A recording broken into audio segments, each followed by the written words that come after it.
Hi everyone, I'm making this recording for Honors Precalculus for Thursday, September 10th, and I'm making it outside of the class period because during class we had multiple checks for understanding and I didn't want that to make it into the video that I posted publicly. So for student privacy purposes, I'm making this video separately from class. So I'm going to go ahead and share my screen and start the lesson.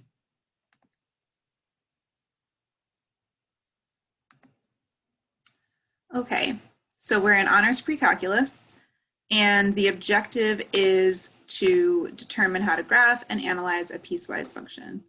So we started with a warm-up, homework questions, a lesson on graphing and writing a piecewise function, multiple checks for understanding, and then a group work survey to see who works well with whom. The assignments after class, besides making up work from the past, we're going to push out a new homework assignment and a new formative. And those are going to be due on Sunday. Okay, the warm-up was to click on a graph and just use the collaborative board to say what you notice and wonder. And this is where I would start recording. So what is a piecewise function? A piecewise function is a function made of two or more subfunctions, with each subfunction having a defined interval. So what that means is that there are more than one basically expression, but each expression has its own interval. And we express that in terms of x. So what you see here, we have a subfunction 1 over x, and that takes place from infinity to 1. The second subfunction is 2x minus 2, and that takes place from 1 to 2. And then we have a third subfunction of 2, which takes place when x is greater than 2.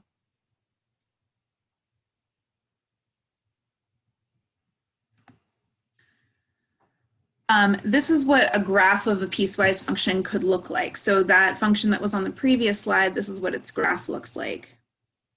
So if you need to pause the video now to examine it and think about what you notice and wonder, feel free to pause and resume when you're ready. The first thing I want to talk about with piecewise functions is types of discontinuity. So a discontinuity is any point on the graph that is discontinuous. And the informal way I talk about that is anywhere where you have to pick up your pencil to continue drawing the graph. So some types of discontinuity include the infinite discontinuity, what's in blue there, which is an asymptote. So you can see right at x equals 0 on the y-axis, there's an infinite discontinuity because there is a vertical asymptote. The second kind is a jump discontinuity, which takes place when the left and right limits don't match. So you can see right at x equals 1, the limit from the left as x approaches 1 from the left is 1, and the limit as x approaches 1 from the right is 0. So the left and right limits don't match. And again, I always think about an informal way to think about this. You can measure with a ruler the distance of the discontinuity, right? If you took a ruler and put it right in between the endpoints of those two pieces of the function, you could measure how far it is. The third type of discontinuity is a hole or a removable discontinuity, where the left and right hand limits do match, but the graph is just missing a point. So you can't measure that because points, again, are sort of infinitely small. So it's basically, if you just had that point, it would be continuous. So it's called a hole or a removable discontinuity. The left and right limits match, but there's just not the value of the function at that limit point. Just some examples. So infinite discontinuity means there's a vertical asymptote involved. So with rational functions, you're likely to see a infinite discontinuity along the domain that you're looking at. The left and right hand limits of the x value are either going to be infinity or negative infinity. For a jump discontinuity, again, as I said in the previous slide, the left and right limits don't match. So that means that there's not an asymptote involved, just the left and right hand limits don't match. So for example, the following may be true for a function with a jump discontinuity at x equals 6.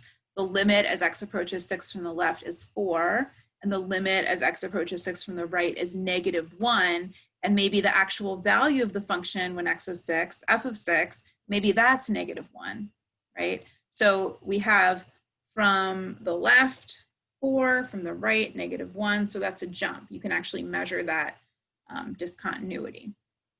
And then lastly, an example of a whole removable discontinuity. Again, the left and right limits do match. They're approaching the same y value.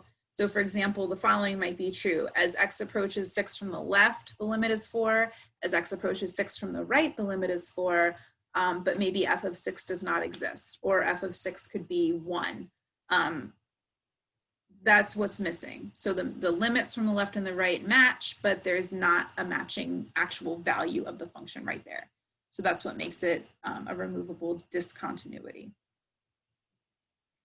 This was a check for understanding. Okay, and then the next thing, the second of 3 piecewise skills that we learned were how do you evaluate the piecewise function. So if you were trying to find out what the value of the function was when x equals -2, for example. So here we have a piecewise function, the same one. So there's basically 2 steps to finding that out. You have to locate where in the function you would substitute -2, right? And then actually substitute it and simplify until you have a value.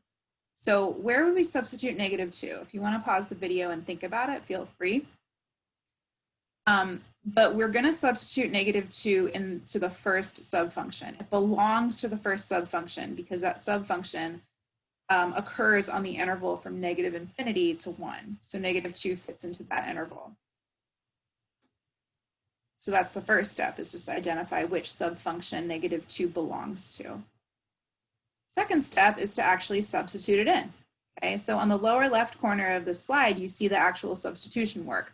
So f of -2 is going to equal 1 over -2. And then f of -2 is, when we simplify that, it's -1/2. And because I'm a visual person, I like looking at graphs. I'd just like to show you about where it is on the graph. So you can see it right there at -2 1/2. That red dot is meant to represent that point on the graph. Okay, what is f of 1.5? Where in the function should you substitute 1.5? Again, you can always pause the video if you want to think about it for yourself and resume the video when you're ready. But 1.5 fits between 1 and 2. It's greater than 1, but it's less than 2. So it belongs to the second subfunction. That subfunction covers the interval from 1 to 2. So that's our first step, is identifying where it belongs. And then the second step, like we had with f of -2, is going ahead and doing the work to substitute it and evaluate it. So f of 1.5 is 2 times 1.5 minus 2. That becomes 3 minus 2, which is 1. And you can see it right there on the graph, that point at 1.51.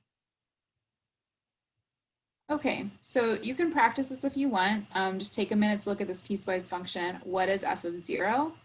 Do that work on your own if you'd like.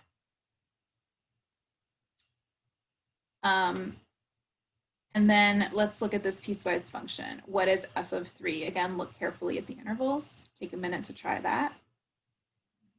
And this is the one I'm actually going to go over. So here we had a collaborative quiz, which is another reason why I'm recording it. So the answer to this previous slide was one of these 4 answers. So think about what you got, and then we'll go forward. So 3 belongs to the second subfunction. What you have to do is look at the less than or equal to symbol.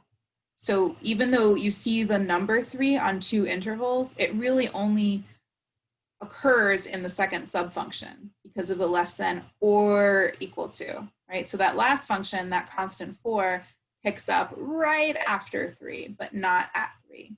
So 3 belongs to the second subfunction. So when we substitute 3 into the function, that becomes 2 times 3, which is 6.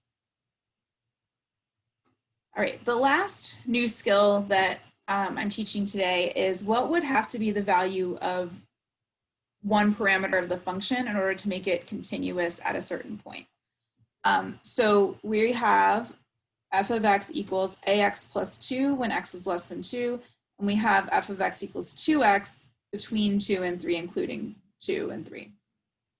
Okay, so if it's continuous, that means that on that, what I like to think about as the boundary between the 2 subfunctions, x equals 2, the functions have to match. They have to touch each other at that point.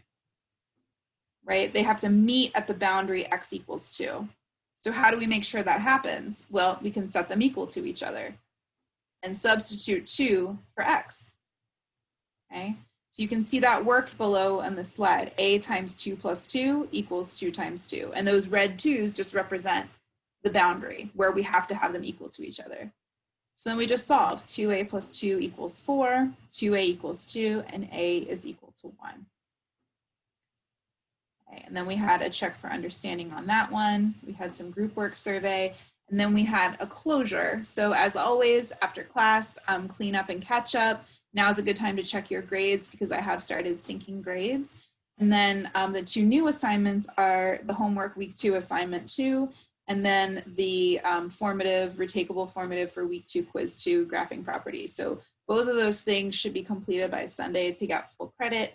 And as always, email me if you have any questions. All right, thank you so much for watching, and I will see you next time.